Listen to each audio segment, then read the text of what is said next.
There is nothing respectable about a man who walks into the courts to have his wife served while already playing house with another woman. Really, Dante? This what we doing? Well, under Michigan law, divorce is meant to be a process of separation, reflection, and legal clarity, not a speed run into a replacement life. Yeah, here he is, papers in motion, getting Hannah served, conscience on pause, and a girlfriend already occupying spaces that were never emptied. Let's call it what it is, y'all. While Hannah is still legally married to Dante, she is still legally his wife. Here you got this other woman driving a truck, sleeping in the bed her and Dante once shared, and inheriting routines built on vows that haven't even been dissolved yet. The same mattress? Oh my God. The same memories? Same life, different woman? That's not a fresh start. That's leftovers energy with no shame attached. Nothing washed, nothing healed, just reheated intimacy served to the next person willing to accept it. And she is all in, baby. And instead of decency, instead of conversation, he chose to have Hannah served. Not told, not respected, but just served. Like she was an obstacle to be removed rather than a human being who once shared a life, a home, and a future with him. That's not strength. That's avoidance wrapped in legal paperwork. And it's so easy to let the court do the dirty work when you already emotionally relocated you down bad, Dante. And you know what makes it so untasteful is the overlap, the audacity of moving somewhere new into sacred spaces while the old bind is still legally breathing. Courtrooms are not cleanup crews for unresolved behavior. They're not erasers for guilt. You don't get to fast forward grief and call it growth. That's not right. This isn't love, it's substitution. It's a man who couldn't sit alone long enough to face what he broke.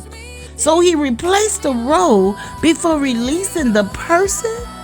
And the woman stepping into that space isn't winning anything, baby. She's inheriting residue.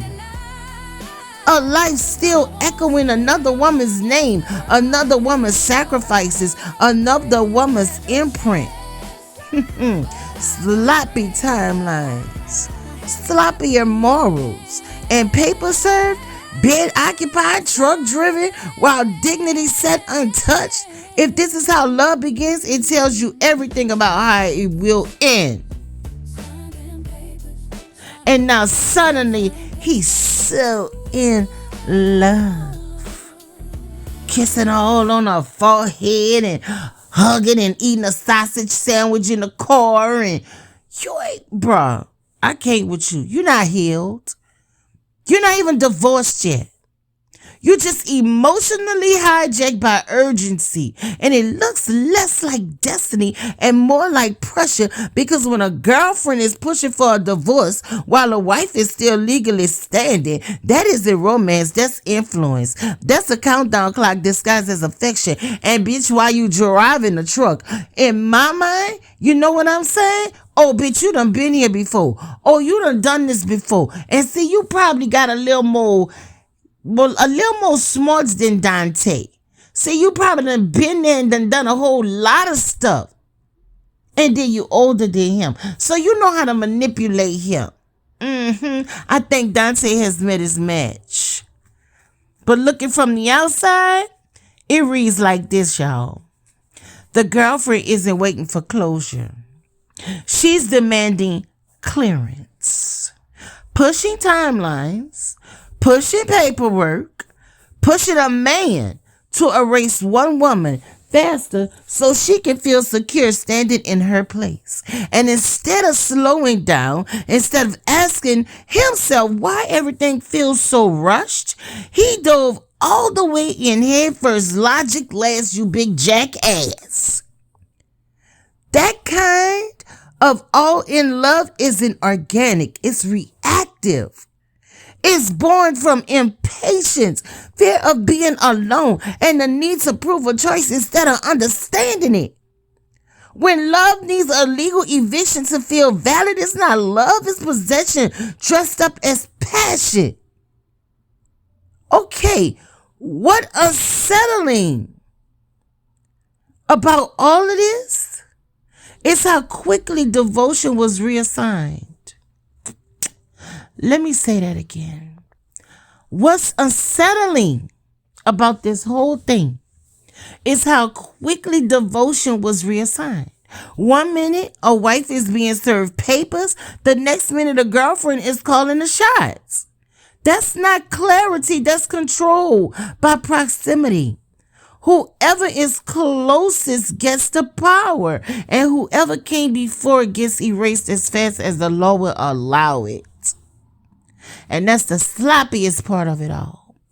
Love that rushes the divorce isn't trying to build, it's trying to replace. It doesn't honor timelines, healings, or humanity. It just wants the title without the process, the ring without the reckoning, the life without the responsibility. So now he's in love again, like I said. But it looks less like connection and more like compliance. Less like choosing wisely and more like choosing quickly. And love built on pressure, overlap, and unfinished endings doesn't settle. It collapses. Because anything that needs someone else removed in a hurry was never rooted in peace to begin with. So with that being said, we're on the outside looking in. And what we see right now is a mess show, a shit show, a for show shit show between Dante and this woman and Hannah. And even though Hannah not saying nothing, I know she feels some type of way. I know she do. Dante, I don't know, bro. I don't know what's on your mind right now. But Hannah ain't no damn throwaway, you heard me? And you gonna get just what you looking for. You think it's gonna be a walk in the park with that one? You think it's gonna be peaches and cream with that one, Miss Little Red, riding the hood? You ain't seen nothing yet. And that voice sure sound familiar in that background. You want us to believe that was a stranger? It really sounded like your mama.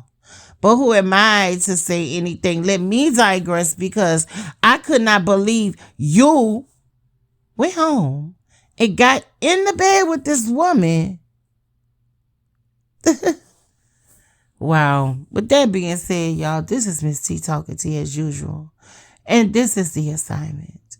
And the lesson for today is, don't do what Dante did. Don't do nothing Dante is doing. If you are looking up to Dante as a role model, baby, please. I'm so disappointed in him. But hey, we all grown, and he got a lot of growing up to do, baby. And the same way you lose him, or they say the same way you get him is how you lose him. So, oh girl, same way you got him might be the same way you lose him. So with that being said, y'all have a blessed day. Don't forget to like, share, and subscribe to the videos. Bye.